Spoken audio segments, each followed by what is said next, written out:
Mrs. Hawkins slowly and conscientiously, as if every detail of her family history was important, told the story of the steamboat explosion, of the finding and adoption of Laura. Silas, that is Mr. Hawkins, and she always loved Laura, as if she had been their own child. She then narrated the circumstances of Laura's supposed marriage, her abandonment and long illness, in a manner that touched all hearts.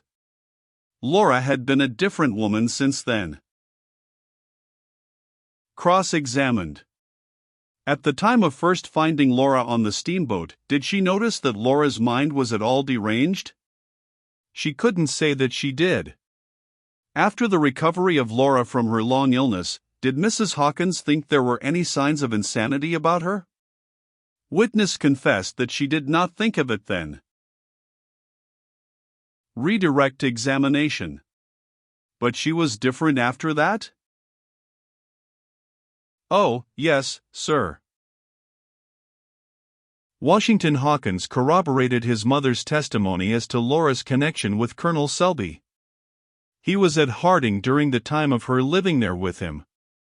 After Colonel Selby's desertion, she was almost dead, never appeared to know anything rightly for weeks. He added that he never saw such a scoundrel as Selby. Checked by district attorney. Had he noticed any change in Laura after her illness? Oh, yes. Whenever any allusion was made that might recall Selby to mind, she looked awful, as if she could kill him. You mean, said Mr. Braham, that there was an unnatural, insane gleam in her eyes? Yes, certainly, said Washington in confusion. All this was objected to by the district attorney, but it was got before the jury, and Mr. Braham did not care how much it was ruled out after that. Beriah Sellers was the next witness called. The colonel made his way to the stand with majestic, yet bland deliberation. Having taken the oath and kissed the Bible with a smack intended to show his great respect for that book, he bowed to His Honor with dignity, to the jury with familiarity, and then turned to the lawyers and stood in an attitude of superior attention. Mr. Sellers, I believe, began Mr. Braham. Beriah Sellers, Missouri, was the courteous acknowledgment that the lawyer was correct. Mr. Sellers, you know the parties here, you are a friend of the family? Know them all, from infancy, sir. It was me, sir, that induced Silas Hawkins, Judge Hawkins, to come to Missouri and make his fortune. It was by my advice and in company with me, sir, that he went into the operation of. Yes, yes. Mr. Sellers, did you know a Major Lackland?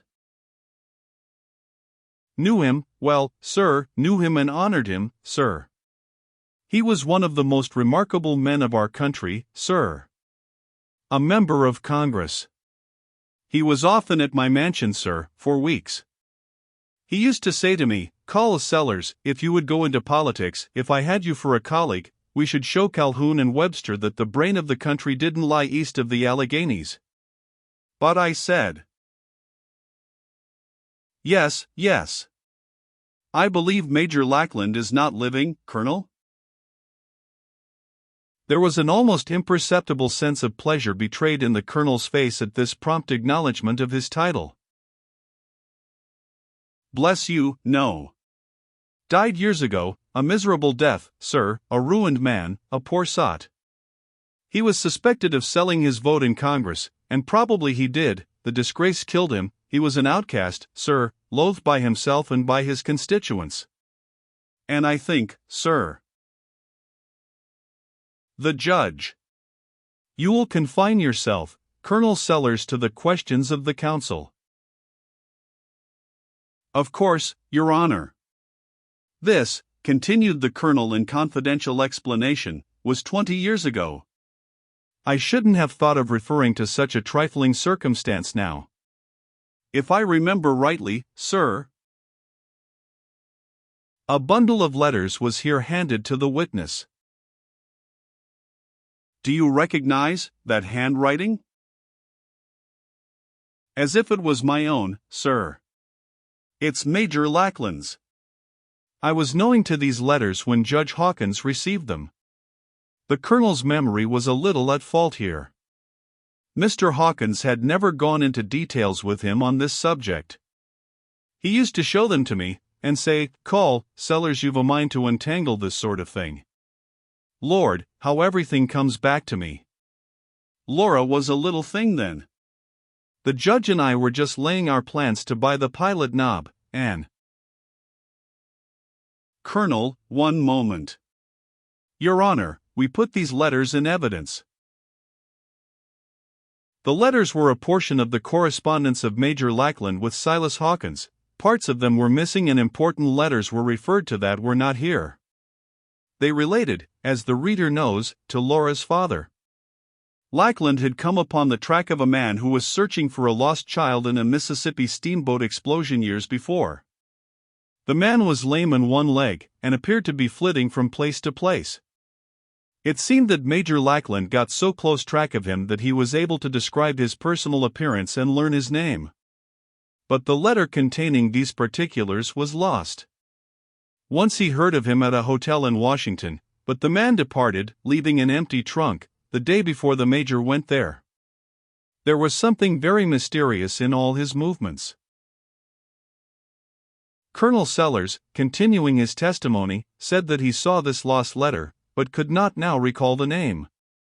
Search for the supposed father had been continued by Lackland, Hawkins and himself for several years, but Laura was not informed of it till after the death of Hawkins, for fear of raising false hopes in her mind. Here the district attorney arose and said, Your Honor, I must positively object to letting the witness wander off into all these irrelevant details. Mr. Braham.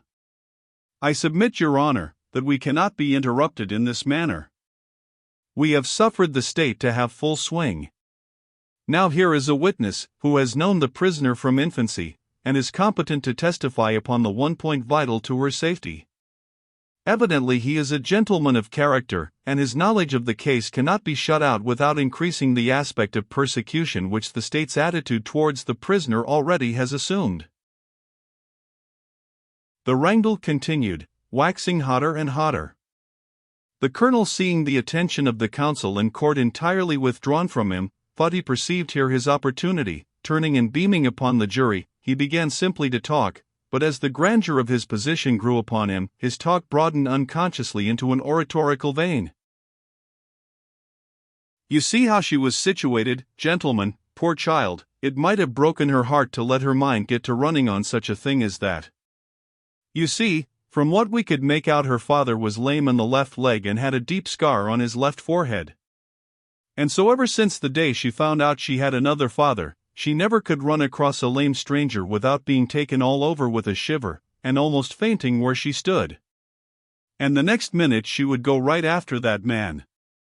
Once she stumbled on a stranger with a game leg, and she was the most grateful thing in this world, but it was the wrong leg, and it was days and days before she could leave her bed.